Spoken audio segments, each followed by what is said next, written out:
Pemirsa, penyanyi Bunga Citra Lestari terlihat semakin tegar. Ia bahkan sudah semakin bisa memahami jalan hidupnya. Hebatnya, BCL begitu ia biasa disapa, justru terlihat ia sangat memahami jalan hidup, bahkan menjadikan kisah sedih ditinggal Ashraf Sinclair pada 18 Februari 2020 silam untuk semakin meluaskan cintanya. Itu sebabnya BCL begitu dicintai keluarga besar Ashraf di Malaysia. Saat aku menikah dengan Ashraf, keputusan menikah itu bukan hanya semata aku mencintai Ashraf, tapi karena aku memang mencintai Ashraf dan whole package-nya, termasuk keluarganya yang memang very supportive sampai sekarang. Kehadiran keluarga Ashraf yang mau merangkul Tiko menjadi bagian dari keluarga juga, dan tidak hanya Tiko tapi keluarganya Tiko juga. Indonesia dan Malaysia menjadi semakin dekat lagi gitu.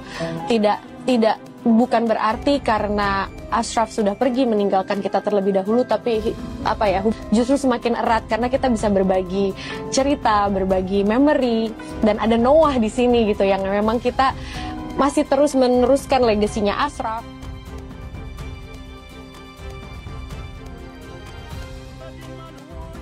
Air mata BCL sudah semakin jarang tumpah. Ia mengaku bahagia menjalani hari-hari bersama dengan Noah.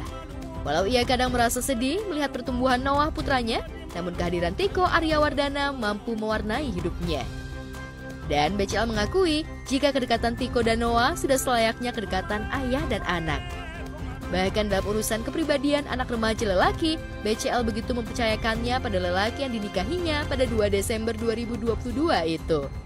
Keputusan untuk hidup bersama Tiko dan nikah bersama Tiko bukan sesuatu yang I fall in love and then I want to marry him. I'm not 20 years old anymore. Sudah ada Noah, ada banyak yang harus dipertimbangkan, ada keluarga, ada diriku sendiri yang udah pernah hancur sehancur-hancurnya. So it's not easy untuk bisa memulai sesuatu dengan orang yang baru, penuh dengan ketakutan pasti. Apakah aku akan kecewa, apakah aku akan sakit, apakah aku harus merasakan perpisahan, karena itu menyakitkan. Dan di saat aku mengambil keputusan untuk bersama Tiko, itu sesuatu yang sudah dipertimbangkan sematang mungkin. Tidak hanya dengan diri sendiri, tapi juga dengan Noah, dengan seluruh keluarga, dan dengan Tikonya juga. Jadi kalau buat aku, di saat orang berbicara yang mungkin tidak baik, tentunya tidak seharusnya perasaanku goyah, karena yang tahu sebenar-benarnya adalah aku. Keputusan BCL menikahi Tiko terbukti jika Tiko benar-benar mampu membimbing Noah. Menurut BCL, Tiko mengajarkan sekaligus mendampingi Noah dengan baik. Bahkan kini keduanya semakin dekat. Mempunyai anak remaja bukan hal yang mudah. Sekarang aku ada Tiko ya, juga yang sosok laki-laki yang mungkin yang paling dekat sama Noah sekarang, yang juga banyak mengajarkan Noah banyak hal ya. Banyak hal yang waktu itu kan aku kayak, gimana nih Noah akan menjalani masa remajanya tuh bagaimana dia share stories kalau dia suka sama orang, atau perubahan-perubahan yang terjadi.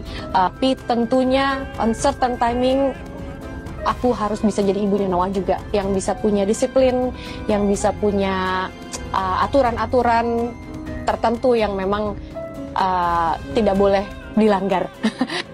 Aku tahu yang sudah dilewati Noah juga bukan perkara yang mudah dan itu berat, but he did it. I'm proud of him. Dia bisa lewatin momen-momen sedihnya dan dia bisa merasakan bahagia sekarang, bisa happy. BCL tak menyangka ia akhirnya mampu bangkit dari keterpurukan yang paling dalam. Usaha serta doa hingga harus pasrah menghadapi peristiwa paling menyedihkan dalam hidupnya membuatnya kini menjadi wanita nan tegar. Adaptasi itu berat karena we hold on to something yang kita udah comfortable, we have to let it go and then move into something yang kita nggak tahu. Tapi kita juga nggak tahu yang something ini nanti mungkin bisa bikin kita comfortable juga. Who knows?